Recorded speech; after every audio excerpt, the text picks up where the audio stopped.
All right, everybody, and welcome to another episode of Run.down, playoffs edition. Knicks lose tonight, unfortunately. Um, just a very controversial game, very physical game, and I think it started off early. I think we saw two flagrants and a tech in the first quarter, and we saw Embiid probably make the dirtiest play I've seen in a minute. Where he grabs Mr. Robinson by the ankles and he pulls him down. And it was only deemed a flagrant one, which was skeptical at best, given the fact that he legitimately pulled him down. I don't know how that's not a flagrant two, but regardless, he stays in the game. And then he ends up scoring 50 on 19 shots with 21 free throws, 5 of 7 from 3. In general, the Sixers hit 15 threes. Campaign gave them a really big spark. He hit 3 threes in the first half. Yeah, it was just that was kind of the game. That was kind of the one where you're like, that makes no fucking sense. Campaign giving them a spark kind of changed the game, and the Knicks did really have a counter after the third quarter. Yeah. It was just you could tell from the beginning, like I didn't really expect a complete ref show. I kind of knew that going into Philly with the Sixers down 2-0, we were going to get a little bit of bullshit. I didn't know it was going to be to this extent. I mean, Embiid outshot the Knicks from the free throw line by himself. As a team, the Sixers shot 37 free throws. The Knicks shot 19. Sorry, 33 free throws to 19. But that's not to say that the refs completely did the Knicks in. Definitely didn't fucking help, that's for sure. But the hot streak in the third quarter, I think, is what really ended up putting the Knicks in the dirt for this game, despite them making a valiant effort to scrap back as much as they could. Yeah, I mean, by all intents and purposes, the Knicks played really well offensively. They shot 49% from the field, 43% from three. A little shaky at the line, but they had enough offense to win the game. It was just a matter of their defense completely evaporating in the third quarter.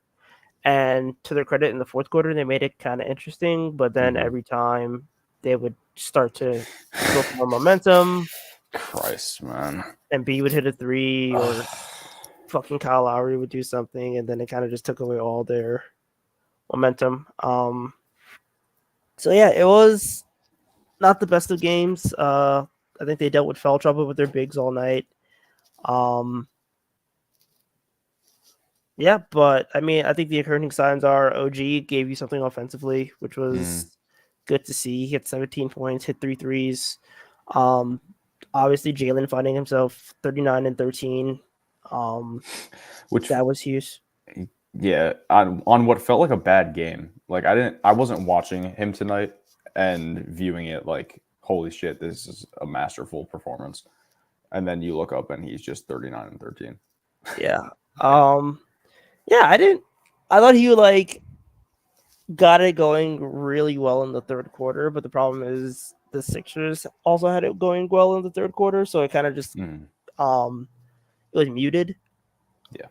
But I mean, if there's a game like the wasted 40 points is something in itself, but like if all tonight was Philly's best game of the series and like probably one of the hottest shooting performances from them of the year. I mean, they shot 48% from three.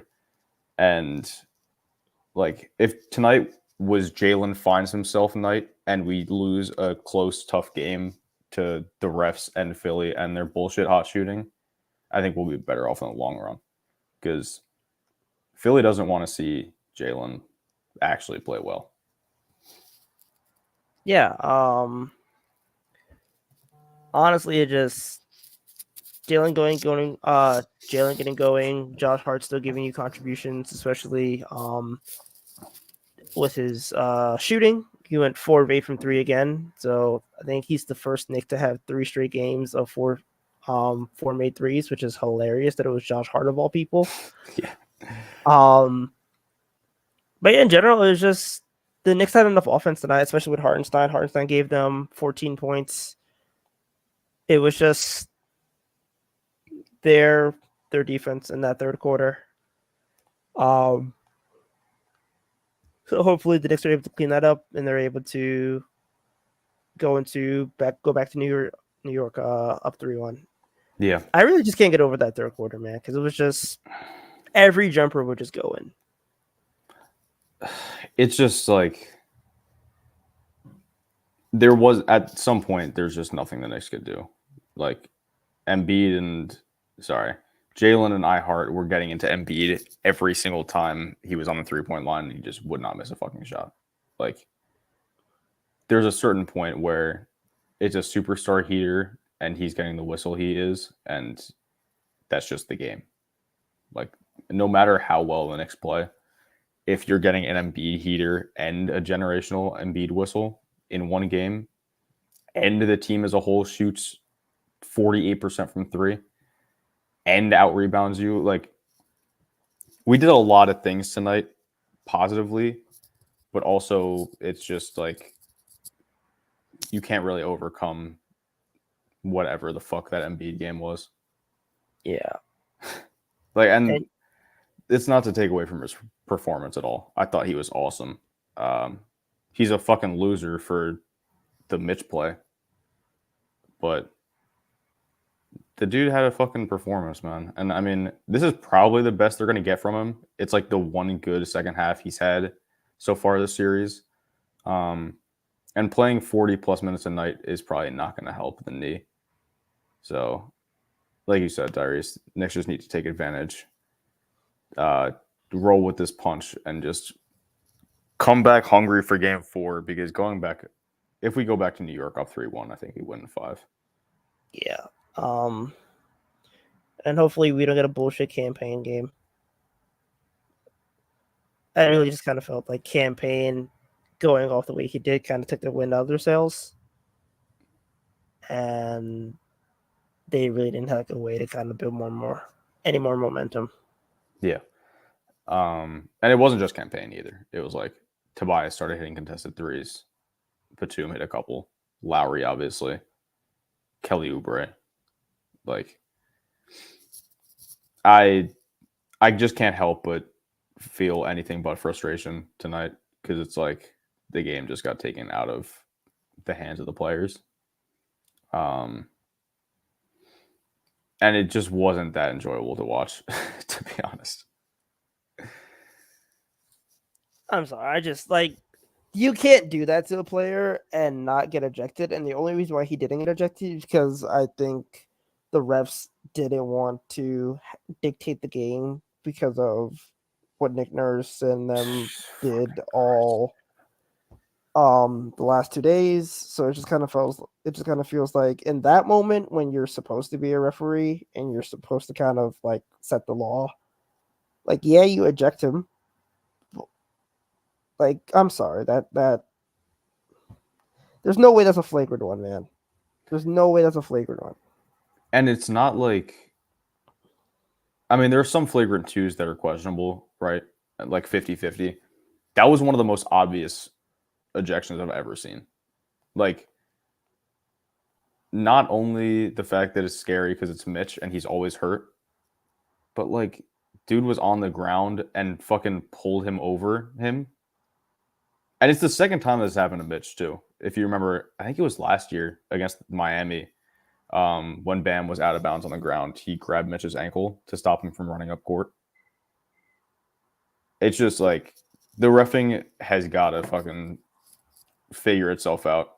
And I don't know if it will, but you can't let a player's standing in the league take away from the fact that you have to do your job as a referee. That's just unbelievable. Yeah, But I mean, I think the takeaway from this is that they have to shoot 50% from three and get a huge ass free throw disparity, and they only won by what 11? They won by their free throw discrepancy or Yeah, free throw advantage. yeah, they made 15 more free throws than the Knicks, and they made 3 more threes, or 2 more threes. It was the free throws. Yeah. Figure we get to some comments now. Oh, I say that like I can. I got you. Yeah. Chris Bernard, what can you do if A, you aren't allowed to get up into a guy, B, the other team doesn't miss all quarter, C, can't get to the free throw line, and D, the ref don't eject someone for a blatant attempt to injure? Yeah, I mean, that kind of just explains the story. It was, you can't get an Embiid space, and they gave him 21 free throws. I mean, I guess they could justify it by saying, well, we gave Brunson 12. And I mean, that's fine. Brunson got 12, but it's also, when you're watching guys like Josh Hart not getting any free throws, Yeah. that's insane given the fact that he does nothing but drives to the rim. Mm-hmm. And I think that's like one of the more frustrating things about like even the series at large is like we've heard nothing but complaining about the whistle, and people are going to point to free throw numbers, but most of at least my complaints come in the non-shooting fouls because every single time or whoever is the primary playmaker for the Knicks on any given possession is just being fucking hounded by Philly, and they're just allowed to get away with whatever bullshit they want, grabbing, holding, pushing, fucking I don't know, man. Like it's just it's just really frustrating. And I'm trying not to let it take away from Philly's shooting night, but I just don't understand how people can think that this this series has a Knicks ref advantage in any sense. Yeah, it just, when that happened, it kind of just makes it puts everything in perspective. You're just like, there's no fucking way he should have been able to finish that game. Yeah. So, H. Bouchard, honestly, the team needs to adjust to how limited Embiid is. They did so on offense to stop treating like a DPOY rim projector. But defensively, they got to make him put it on the floor. I mean, if he's just able to rip through and take threes like that, he doesn't need to put it on the floor. And he's been great at the mid range. So he's taking the shots that he needs to take, and he's excelling on jumpers. I think the Sixers as a whole were like just killing us on jumpers. So it's not much you could do to make him put it on the floor when he's the biggest player on the court, and then he also has the whistle of Baphomet. Yeah, I mean, like defensively, making him put it on the floor, like you were saying, it's not like he's not getting calls, and also he's making every single fucking shot he takes. So it's like, at least to me, I'd much rather see the Knicks go to a place where they can make everybody but Embiid beat them, right? Like let Embiid get his fucking, because this is what Tibbs's game plans against elite centers usually do. The centers get their numbers. Everyone else has an off night, and the Knicks win. We need to figure out some way to get, in my opinion, Deuce needs to come into the game way earlier, and we need to leave OG as a roamer, have him guard Tobias or somebody that's not Maxey, because we're just not optimizing his skills as a defender when he's guarding probably the fastest player in the NBA and one who has been very good this year. Yeah. Jordan Bubb, free throws in game 3, 21, Joel Embiid, 19 Knicks, entire Knicks team. The Knicks had 54 points in the paint, the Sixers had 38. Yeah, it was just like they killed us with jumpers, but it's also like when you're getting points in the paint, it kind of makes sense for there to be more foul calls, but apparently that does not compute when it comes to the Knicks. I do want to talk about Precious.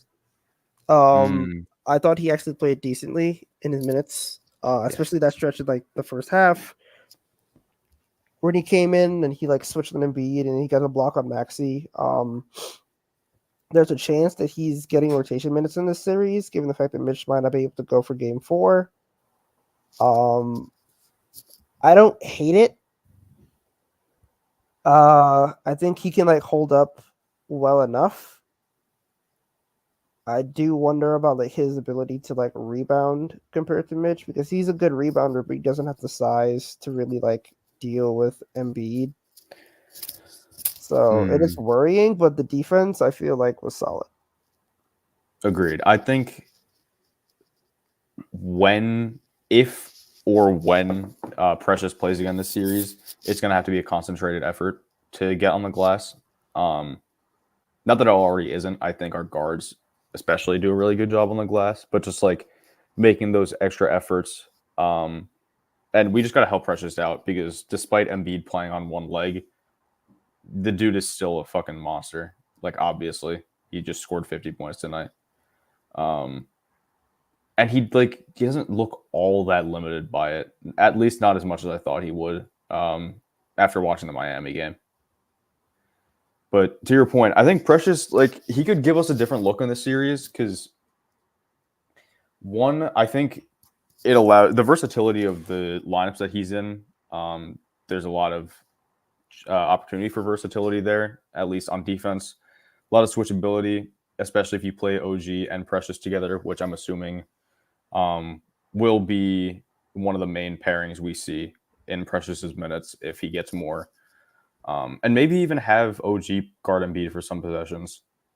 I don't know, man. We just got to fix or switch something up. And I do agree with Ace's earlier comments that we have to get Embiid moving, but Nurse has a great game plan to hide him on defense. And I think we have to get a tiny bit more creative in the off-ball movement to make sure Embiid is actually moving. I just don't think he's gonna move. I feel like they trust.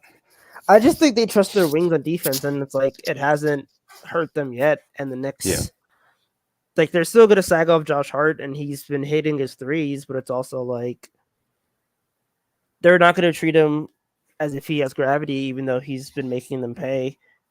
It's hard. I mean, Josh Hart just has to keep punishing them. Yeah, I mean, Embiid is what they're basically doing is on every big because we haven't been running a lot of guard screens this series. On every Jalen big pick and roll, Embiid switches to Josh's man, and whatever wing guarding Josh just comes up to the screener, and they just double Jalen off that, and Embiid gets to sit in the paint. So we just have to. I don't know. They're doing a really good job of hiding Embiid's injury, and I just think that one, we have to make our open shots. Like, I know that's a given, but in a series where Philly's defense is giving us a little bit more problems than at least I anticipated, making the open shots is very necessary. Clean up the turnovers. We had a couple sloppy ones again today. And everything feels like it just has to be on point.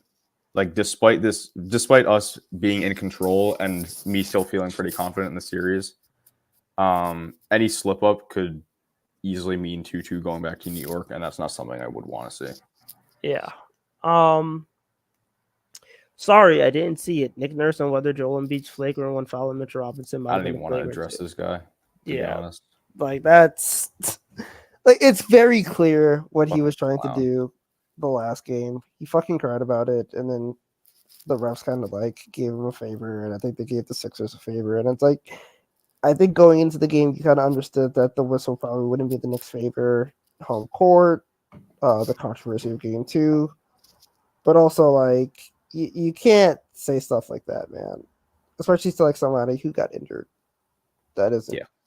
Yeah. So I hope Mitch is okay, but that is kind of shitty.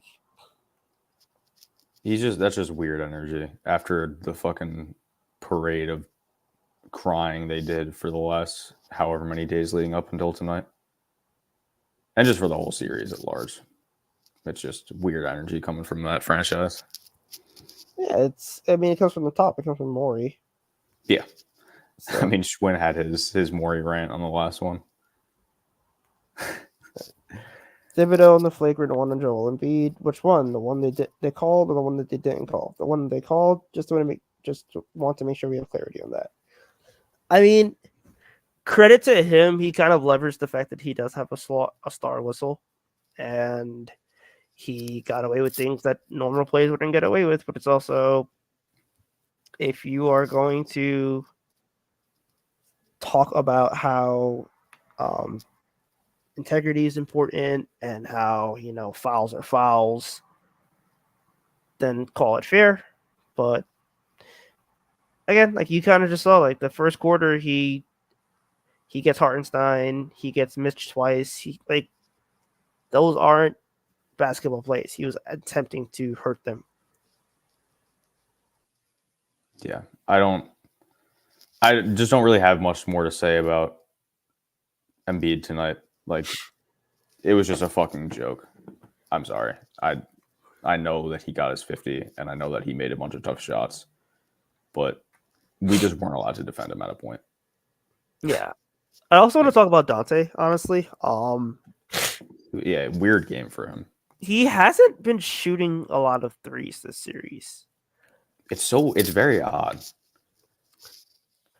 I think they are crowding him,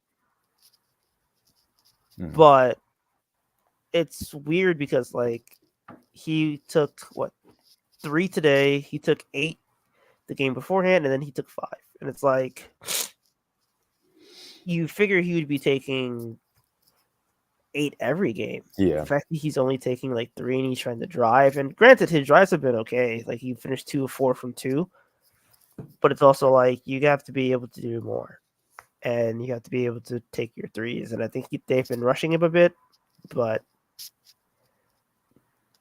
yeah, I think he's just got to stay true. I like the fact that he's taking the twos, like you said.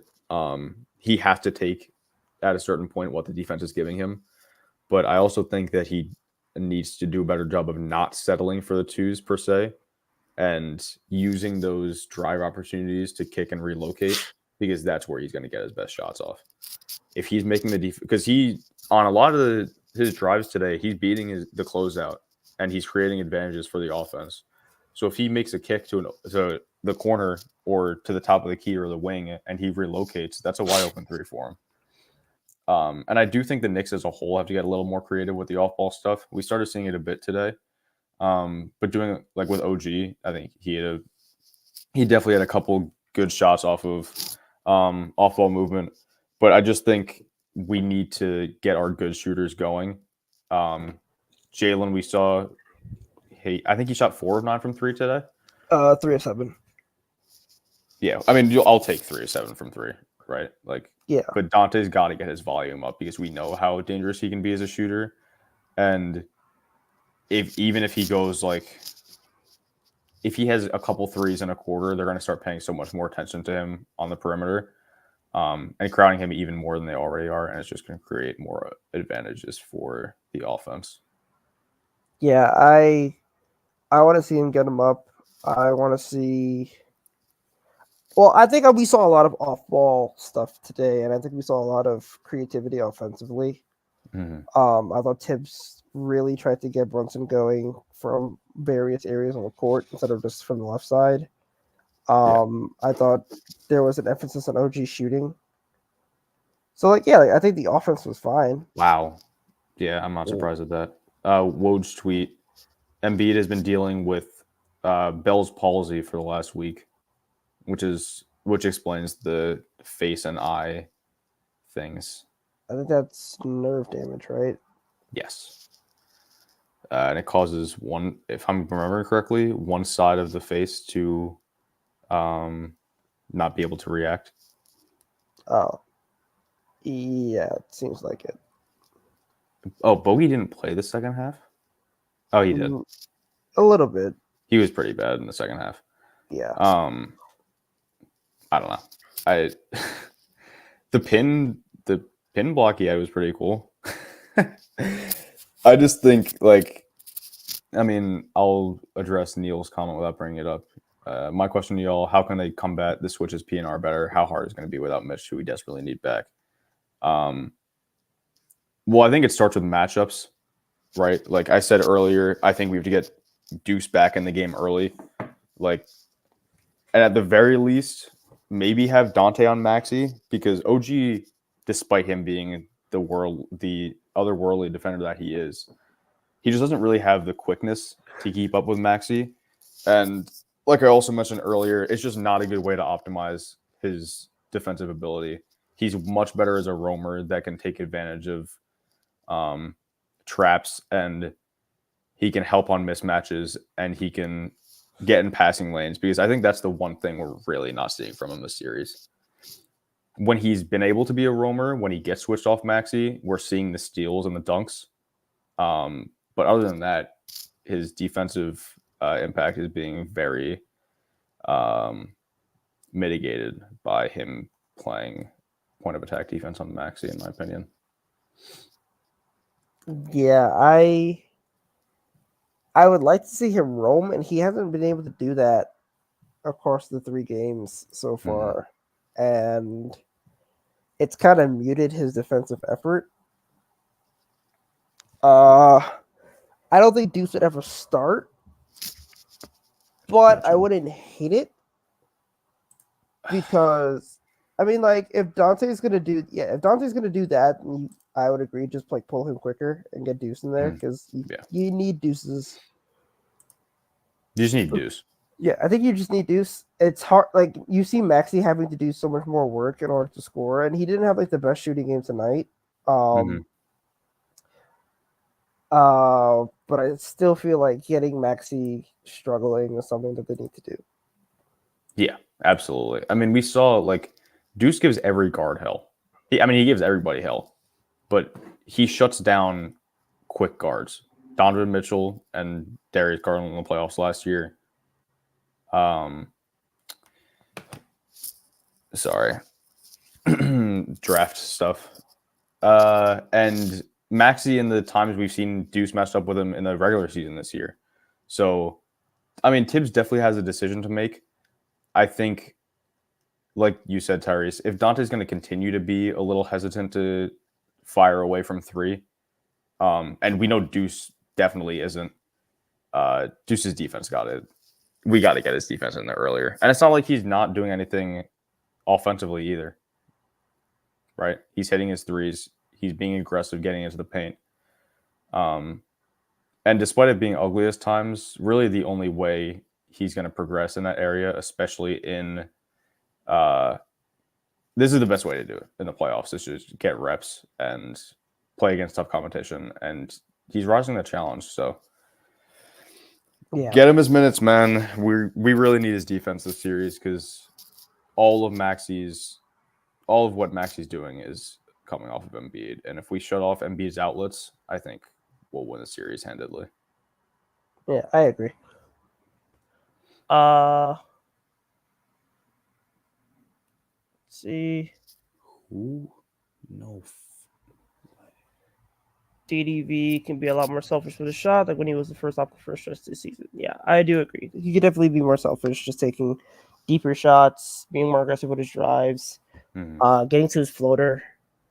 And I also think he can shoot a little deeper.